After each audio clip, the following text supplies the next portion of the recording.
स्वागत है आपका यूट्यूब चैनल टेस्ट स्टडी पीके में। तो मैं फिर देखिए विज्ञान साइंस आपको पढ़ा रहा था। साइंस में कल क्या पढ़ाए थे आप लोगों को? केमिस्ट्री पढ़ाए थे। केमिस्ट्री का पहला चैप्टर चल रहा है, ठीक है ना।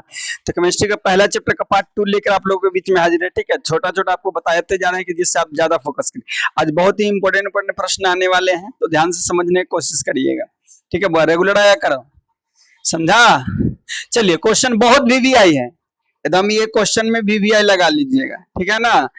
बहुत ये वीवीआई प्रश्न है, जो भी आपको वीवीआई कहा जाएगा अभी से ही घर में नोट्स करते जाना है, अच्छा से पढ़ते जाना है। समझा रहे जो समझने का जहां तक कोशिश करना है, रटने पर विश्वास नहीं करना है, ठीक है। समझने पर जहां तक समझ के एग्जाम में लिखना है, क्योंकि साल भर याद करके रखना है, ठीक है। ऐसा पढ़िए कि हमेशा आपको याद रहे। इन्हें कि आज पढ़े, कहानी कल खत्म। क्वेश्चन है कि वायु में जलाने से पहले मैग्नीशियम रिबन को साफ किया जाता है, क्यों? बोला कि वायु में जलाने से पहले मैग्नीशियम रिबन को क्या करते हैं? अच्छा तरह से साफ कर। तो साफ काहे करते हैं, समझ रहे क्वेश्चन? बोला कि वायु में जलाने से पहले मैग्नीशियम रिबन को साफ क्यों करते हैं, या ऐसा क्वेश्चन रहता है कि वायु में जलाने से पहले मैग्नीशियम रिबन को रेगमान की सहायता से साफ क्यों किया जाता है। या तो क्वेश्चन ऐसा रहेगा कि वायु में जलाने से पहले मैग्नीशियम रिबन को साफ क्यों किया जाता है, या क्वेश्चन रहेगा कि वायु में जलाने से पहले मैग्नीशियम रिबन को रेगमान, रेगमान मतलब सरेस कागज, रेगमान मतलब हाँ सरेस कागज, रेगमान की सहायता से साफ क्यों करते हैं, ठीक है। बहुत वीवीआई प्रश्न, बहुत इंपॉर्टेंट आपका एग्जाम पॉइंट ऑफ व्यू से। तो चलिए जानते हैं। वायु में जलाने से पहले मैग्नीशियम रिबन को इसलिए साफ किया जाता है ताकि इसकी ऊपरी सतह हट जाए, ठीक है। साथ ही धूलकण आदि भी साफ हो जाए ताकि मैग्नीशियम रिबन की सतह हवा के प्रत्यक्ष संपर्क में आ सके और आसानी से जल सके, ठीक है। क्वेश्चन है कि वायु में जलाने से पहले मैग्नीशियम रिबन को हम लोग साफ काहे करते हैं। तो बोले कि वायु में जलाने से पहले मैग्नीशियम रिबन को साफ इसलिए करते हैं कि जो ऊपरी परत है क्या हो जाए, साफ हो जाए, और उसके ऊपर जो धूल कण है क्या आ जाए, हट जाए। जब जलाएं तो हवा के अच्छा से संपर्क में क्या हो, आ सके और आसानी से आग पकड़ के जल सके। क्वेश्चन था कि वायु में जलाने से पहले मैग्नीशियम रिबन को साफ काहे करते हैं। तो बोले कि वायु में जलाने से पहले मैग्नीशियम रिबन को साफ इसलिए करते हैं ताकि मैग्नीशियम रिबन के ऊपर से जो धूल कण है क्या हो जाए, हट जाए, ऊपर जो परत है वो हट जाए, ठीक है। जब जलाएं मैग्नीशियम रिबन को तो हवा के अच्छा संपर्क में आ सके और आसानी से क्या कर पाए, आग सके, जल सके, ठीक है। समझ रहे हैं कि नहीं? बोलेंगे वायु में जलाने से पहले मैग्नीशियम रिबन को साफ इसलिए करते हैं ताकि मैग्नीशियम के ऊपर जो परत है, परत क्या हो जाए, हट जाए, और ऊपर जो धूल कण जमा है वो भी क्या हो जाए, साफ हो जाए। जब जलाए मैग्नीशियम रिबन को तो अच्छा से वायु के संपर्क में आ सके, जिससे आग पकड़ के आसानी से जल सके। इसलिए जलाने से पहले मैग्नीशियम रिबन को क्या करते हैं, अच्छा तरह से क्या कर देते हैं, साफ कर, अच्छा तरह से क्या कर देते हैं, साफ कर देते हैं, ठीक है। जलाने से पहले मैग्नीशियम रिबन को अच्छा तरह से क्या कर देते हैं, साफ। काहे साफ करते पता चल गया, काहे साफ करते पता चला, काहे कि ऊपर से ऊपर धूल कण रहता है, ऊपर क्या रहता है, धूल कण हट जाए, उसका परत वो हट जाए कि जब जलाएं ना तो हवा के अच्छा संपर्क में आ पाए और आसानी से क्या हो पाए, जल पाए या आग पकड़ पाए। बोलिए कोई दिक्कत? क्वेश्चन समझे? वायु में जलाने से पहले मैग्नीशियम रिबन को साफ क्यों करते हैं। तो बोले कि वायु में जलाने से पहले मैग्नीशियम रिबन को साफ इसलिए करते हैं ताकि उसके ऊपर से धूलकण हट जाए, उसका ऊपर जो परत है वो हट जाए, ठीक है, साफ हो जाए, ठीक है। और साथ में जब उसको हम जलाएं तो आसानी से वायु के संपर्क में आए और आसानी से जल पाए। इसलिए जलाने से पहले मैग्नीशियम रिबन को क्या करते हैं, अच्छा से साफ कर देते हैं। जैसे आपको समझाएं वैसा लिख के आना है, कल लिख लीजिएगा ना। बहुत वीवीआई प्रश्न। कैसा मैग्नीशियम एक धातु है, मैग्नीशियम धातु है, ठीक है, धातु है। तो रिबन, बाल बांधने वाला रिबन देखे हैं, उसी तरह से वो भी रिबन के जैसा चौला रहता है, पट्टी के जैसा। तो उसको जब भी जलाया जाता है तो सरेस कागज से अच्छा से साफ कर लिया जाता है, काहे साफ करते हैं कि उसके ऊपर रिएक्शन कर लेता है, रिएक्शन कर उसके ऊपर परत जम जाता है, धूलकण जम जाता है। तो जब तक उसका ऊपर वाला नहीं हटाइएगा वो जलेगा नहीं, समझे नहीं। जैसे उसके ऊपर से धूलकण सब हटा दीजिएगा तो हवा से अच्छा संपर्क में आएगा, और जैसे जलेगा तो अच्छा से जलेगा, कोई दिक्कत नहीं हो, समझे कि नहीं। तो ये प्रश्न आते हैं, आगे बढ़ाइए।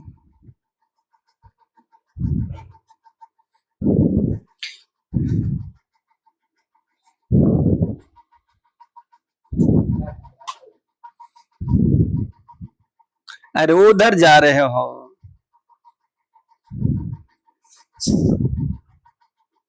अरे उधर ठीक तो जा रहा था, अलबला क्यों रहा है, अलबला क्यों रहा है, हमको ये बताओ।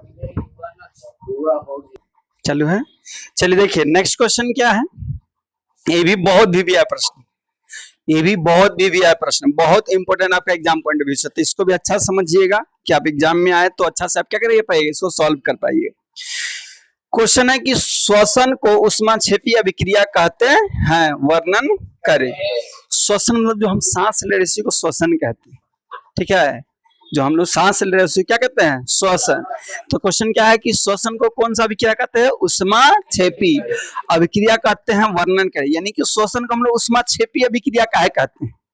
क्वेश्चन है कि जो श्वसन है यानी जो सांस ले रहे हैं तो उसको उष्माक्षेपी अभिक्रिया क्यों कहते हैं, उष्माक्षेपी अभिक्रिया किसको कहते हैं, जो रिएक्शन होगा उसमें उष्मा निकलेगा, रिएक्शन अभिक्रिया के बाद क्या निकलेगा, उष्मा निकलेगा, तो उसको उष्माक्षेपी। तो वही बताया कि जो श्वसन यानी जो हम सांस लेते हैं, तो जो सांस लेते हैं या छोड़ते हैं उसको उष्माक्षेपी अभिक्रिया क्यों कहते हैं, ठीक है। क्वेश्चन समझ में आया कि नहीं, कि जो हम लोग श्वसन करते हैं, सांस ले रहे हैं, सांस छोड़ रहे हैं, तो उसको उष्माक्षेपी अभिक्रिया क्यों कहते हैं, क्यों कहते हैं, काहे कहते हैं कि ये श्वास लेना छोड़ना क्या है, उष्माक्षेपी अभिक्रिया। तो चलिए जानते हैं। क्वेश्चन समझ में आया, क्वेश्चन समझ में आया। क्वेश्चन क्या है, श्वसन को उष्माक्षेपी अभिक्रिया क्यों कहते हैं, श्वसन को उष्माक्षेपी अभिक्रिया क्यों कहते हैं, बहुत इंपॉर्टेंट प्रश्न है। चलिए जानते इसका उत्तर क्या होगा। हमें जीवित रहने के लिए ऊर्जा की आवश्यकता होती है। जाने क्या है कि हमें जीवित रहने या जिंदा रहने के लिए किसकी आवश्यकता होती है, ऊर्जा की आवश्यकता, उष्मा की नहीं। हमको जिंदा रहने के लिए क्या चीज चाहिए, ऊर्जा चाहिए, ऊर्जा चाहिए। तो ही बोला कि हमें जीवित रहने के लिए किसकी आवश्यकता होती है, ऊर्जा की आवश्यकता होती है। एनर्जी खाते हैं तो खाना खा के हमको क्या मिलता है, एनर्जी, ऊर्जा मिलता है। तो जिंदा न रहने के लिए हमको ऊर्जा या एनर्जी चाहिए। तो बोला कि हमें जीवित रहने के लिए ऊर्जा की आवश्यकता होती है, यह ऊर्जा हमें भोजन से मिलता है। यानी हमको जिंदा रहने के लिए या हम लोग सब लोग को जिंदा रहने के लिए क्या चाहिए, ऊर्जा चाहिए। ये ऊर्जा हम लोग को कहाँ मिलता है, यानी जो ठूसते हैं ना, खाना ठूस के आते हैं उसी से हमको क्या मिलता है, ऊर्जा मिलता है। एनर्जी, ऊर्जा मतलब रौदा नहीं, एनर्जी ताकत, समझो एक तरह से ताकत। ताकत कैसे मिला, ठूसेंगे था ना, 4 दिन भूखल रहो पता चल जाएगा, या सुबह से शाम तक भूखे रहो पता चल जाएगा कि ऊर्जा कहाँ से मिल रहा है, ठीक है। ऐसे लड़पोड़ा पे नहीं हो जाएगा। तो बोले कि हमें जिंदा रहने के लिए ऊर्जा की आवश्यकता होती है। ये ऊर्जा हमें कहाँ से मिलती है, भोजन से मिलती है, जिसे हम खाते हैं। पाचन के दौरान भोजन सरल पदार्थों में टूट जाता है। बोले कि हमें जिंदा रहने के लिए ऊर्जा की आवश्यकता होती है। ऊर्जा हमको कहाँ से मिला, भोजन से मिला। जो हम खाते हैं, जो हम खाना खाएं, शरीर में जाके सरल रूप में टूट जाता है। खाना खाए वो जटिल रहता है, जो खाना हम लोग खाते हैं ना वो जटिल रूप में रहता है, लेकिन खाने के बाद पेट में कैसे जाके टूट जाता है, सरल रूप में, सिंपल फॉर्म में टूट जाता है खाना, ठीक है। तो बोला पाचन के दौरान भोजन सरल पदार्थों में क्या हो जाता है, टूट जाता है, टूट जाता है। अब जैसे चावल खाएं आप, आलू खाएं, इस समय क्या होता है, कार्बोहाइड्रेट्स होता है, कार्बोहाइड्रेट्स होता है। आप आलू खाएं, चावल खाएं या रोटी खाएं, तो इस समय क्या होता है, कार्बोहाइड्रेट्स होता है। एक पदार्थ है आपको शरीर में ऊर्जा देता है, सबसे ज्यादा कार्बोहाइड्रेट से आपको एनर्जी मिलता है, ऊर्जा शरीर में। क्वेश्चन क्या था कि श्वसन को उष्माक्षेपी अभिक्रिया हम लोग क्यों कहते हैं। तो बोले कि श्वसन हमें जिंदा रहने के लिए ऊर्जा की आवश्यकता है। जो ऊर्जा हमें कहाँ से मिलता है? भोजन से मिलता है। हम जो भोजन खाते हैं वो शरीर में जाके किस रूप में टूट जाता है? सरल रूप में, सरल पदार्थों में टूट जाता है। अब आगे क्या होता है, जैसे हम लोग मान लीजिए जैसे बोला कि चावल खाएं या आलू खाएं, इसमें कार्बोहाइड्रेट्स होता है। क्या होता है? कार्बोहाइड्रेट्स होता है। ये कार्बोहाइड्रेट्स टूटकर ग्लूकोज बन जाता है। जैसे हम लोग चावल खाएं, रोटी खाएं, ठीक है, या आलू खाएं, इसमें कार्बोहाइड्रेट्स होता है। क्या होता है? कार्बोहाइड्रेट। जैसे कार्बोहाइड्रेट्स के खाएं, शरीर में जाके टूट के क्या बना दिया? ग्लूकोज बना देता है। क्या बना देता है? शरीर में टूटकर ग्लूकोज बना देता है। यह ग्लूकोज हमारे शरीर की कोशिकाओं में ऑक्सीजन से संयोग करता है। खाए कार्बोहाइड्रेट, बन गया वो ग्लूकोज। अब ग्लूकोज किससे जाके मिलेगा? संयोग करना मतलब मिलना। यह ग्लूकोज हमारे शरीर की कोशिकाओं में क्या करता है? ऑक्सीजन से संयोग, यानी ऑक्सीजन से संयोग यानी मिलता है, संयोग करता है और ऊर्जा प्रदान करता है। और हमें क्या देता है? ऊर्जा देता है। इसी अभिक्रिया को श्वसन के नाम से जाना जाता है। अब समझिए, क्वेश्चन था कि श्वसन को ऊष्माक्षेपी अभिक्रिया क्यों कहते हैं? तो बोले कि हमें जिंदा रहने के लिए ऊर्जा की आवश्यकता होती है। जो ऊर्जा हमें कहां से मिलता है? भोजन से। सब कोई बोलिए, मुंह बंद करके मत रखिए, ठीक है, नहीं तो लगेगा कि आप समझ रहे हैं लेकिन समझिएगा बात को नहीं। बोले कि हमें जिंदा रहने के लिए क्या चीज चाहिए? ऊर्जा चाहिए। जो ऊर्जा हमें कहां से मिलता है? भोजन से मिला, ठीक है। जो भी हम खाते हैं हमारा शरीर में जाकर कैसा टूटता है? सरल पदार्थ में टूट जाता है। जैसे मान लीजिए हम लोग बोला कि जैसे चावल खाएं, आलू खाएं या रोटी खाएं, उसमें कार्बोहाइड्रेट्स होता है। कार्बोहाइड्रेट्स होता है। वो कार्बोहाइड्रेट्स क्या करता है? आपका शरीर में गया और ग्लूकोज में बदल जाता है। किस रूप में बदल जाता है? ग्लूकोज के रूप में बदल जाता है। अब वो ग्लूकोज क्या किया? हमारा कोशिका में गया। कहाँ गया? हमारा कोशिका में गया। और कोशिका में जो ऑक्सीजन है उससे मिल गया। किससे मिल गया? कोशिका में जो ऑक्सीजन है उससे मिल गया। अब मिल के हमको क्या दिया? ऊर्जा दिया, शक्ति दिया, ऊर्जा दिया, ऊर्जा दिया। इसी को हम क्या कहते हैं? श्वसन के नाम से। किसके नाम के रूप में जानते हैं? श्वसन के नाम। और श्वसन में हमको क्या मिल रहा है? ऊर्जा मिल रहा है। श्वसन में क्या मिल रहा है? हमको ऊर्जा मिल रहा है। इसलिए श्वसन को क्या कहते हैं? ऊष्माक्षेपी अभिक्रिया। श्वसन में हमको क्या मिला? ऊर्जा मिला। ऊर्जा मिलने के ही कारण श्वसन को हम क्या कहते हैं? ऊष्माक्षेपी अभिक्रिया कहते हैं। समझे कि नहीं? एग्जाम्पल बहुत बेस्ट है। यह C6 किसका? श्वसन का ये रासायनिक अभिक्रिया है। किसका अभिक्रिया है? श्वसन का रासायनिक। आपको कभी कभी बोल देगा कि श्वसन का रासायनिक अभिक्रिया लिखे। डायरेक्ट क्या पूछ देगा? श्वसन का रासायनिक अभिक्रिया लिखे। क्या बोल देगा? श्वसन का रासायनिक अभिक्रिया लिखे। तो इतना लिख देना है खाली श्वसन। चलिए जाइए, C6H12O6 क्या है?